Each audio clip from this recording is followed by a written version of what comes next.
So, hello everyone. Hello everyone. Jó reggelt, jó napot kívánok. My name is Izabella Zwack, and I was very honored and very humbled to be invited to step in the shoes of my father as a founder of the Budapest Culture Club. And when I say humbled, it is really an honor for me to be part of a group of such excellent hearts and minds, you know. And I almost feel after what we have heard today, what am I going to be able to tell you that is a contribution or that is interesting.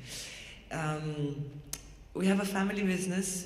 It's been existing since 1790 here in Hungary. My brother and I are today at the helm of this business, so we are the 6th generation. So I thought that I would say a few words on how I see the business world contributing to the change we are all hoping for. So, as I said, my father was part of the founding members, and he grew up in a generation where the words like sustainability, CSR reports, all the likes didn't exist, you know. He also lost everything. So he had to escape. He was poor. So I think he was also a bit wary of people coming up to him and asking him to take part in what we call humanitarian projects. But one thing I do know about him, his instinct was to make quality products, in our case drinks. So I don't think he would have been ever capable of doing otherwise. What I mean is, I think that if he knew that his products were being made in factories in Bangladesh or in China, where people were committing suicides, without ever having heard the word supply chain or sustainability, he would not have stood for that. Because one of the founding, what is at the core of a good family business is work ethics, is taking care of the people who work for you, but especially it's in making good products. So we have multinational companies nowadays, but also not multinational companies, who have been who are now starting to realize that a change is needed, that a new form of consumer capitalism, if I can call it that way, is going to start. And they've taken their first steps. They have the famous sustainability reports, or how they're called, CSR reports. They're beautifully printed on recycled paper, and the managers of these companies are sent once a year to build a house for poor people somewhere. This is obviously ironic, but they also are starting to invest in society. They have quite large budgets. And something that I've been thinking about a lot lately is, and that I don't understand is, say they take 10% of their budget and decide, well, they won't take 10%, but say it's 2%, and they decide that this they're going to reinvest in a humanitarian, what they call, project. Some of these companies are spending a lot of money in Africa, in the third world, really a lot of money. I think this is great, but I feel like asking the CEOs of the board of Apple, instead of donating money to Africa, why don't you start making your phones in America and write on them "Made in America," as opposed to making them in factories in China where people are committing suicide because of the work hours? Or what about the fashion industry?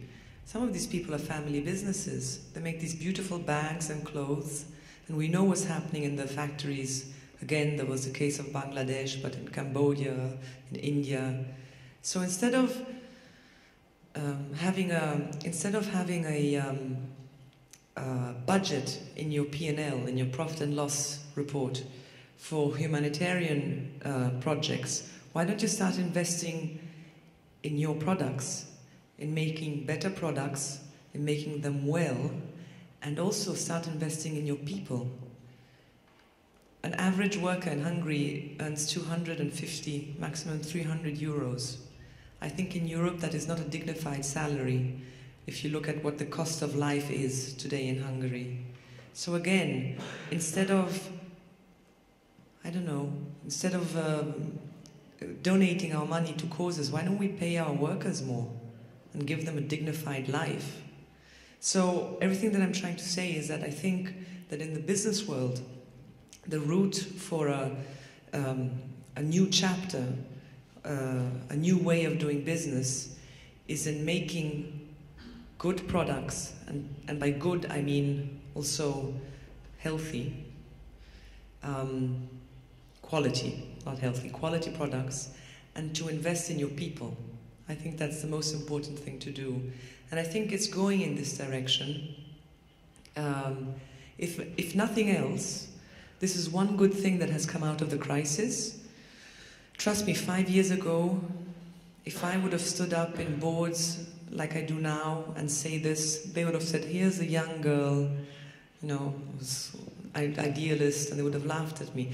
Now they can't, because A, they feel that they have to go in this direction, and B, consumers are asking this. So we speak about consumers like politicians speak about voters, but consumers around the world are more and more interested in knowing what they are buying, where it comes from, how it is made.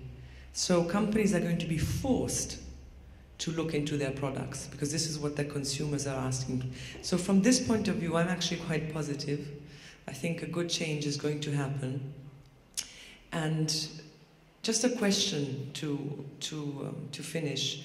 I often wonder of one very simple thing. In the business world, we call it a gap in consumer needs. What I mean is, I remember businesses around the world try to think of something that we all need before we even know we need it. So say, like I did, I was traveling around, I travel a lot, so I spent a whole day in the Athens airport once on a very uncomfortable chair, and I thought somebody needs to build a hotel here. I'm sure somebody's going to. That's a gap in consumer need. Lots of people needed a hotel in that airport. A few years later, there was a hotel. Every time I would wait for my suitcase, I would see these desperate people who for 5 minutes had to wait without being able to do anything.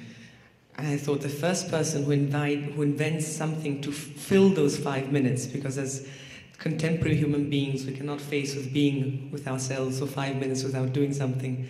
And that obviously happened with technology, with the iPhones and all of that. So what I mean is that companies look for gap in consumer needs. So something that a person wants to buy and doesn't even know yet. I think if we take a business approach to everything that we're speaking about today, I think there's a big need, for sure in people of my age, I know that, to do something about the direction the world is going in. A lot of people want to give back. A lot of people want to give time, energy, money to causes they believe will change the course of the world. But they don't know how. How do I do it as a business person, but even as an individual? A friend of mine once said, you know, it's Christmas. This year I don't want to give any presents. I want to give all the money I would spend on presents, I want to give it to somebody. He didn't know how. He says, what do? Do I go on the street and look for the first poor person I look? Or do I go to one of these many non-profit organizations? Giving is actually much more difficult than we think. And I think that we should look at this as a gap in consumer needs. There are a lot of people in the world who want to do something and they do not know how. And one thing businesses could do is to try and apply their business mind to this and find how to solve, how to match this gap. So how to make it easy for people who want to do something to actually be able to do something. Thank you very much.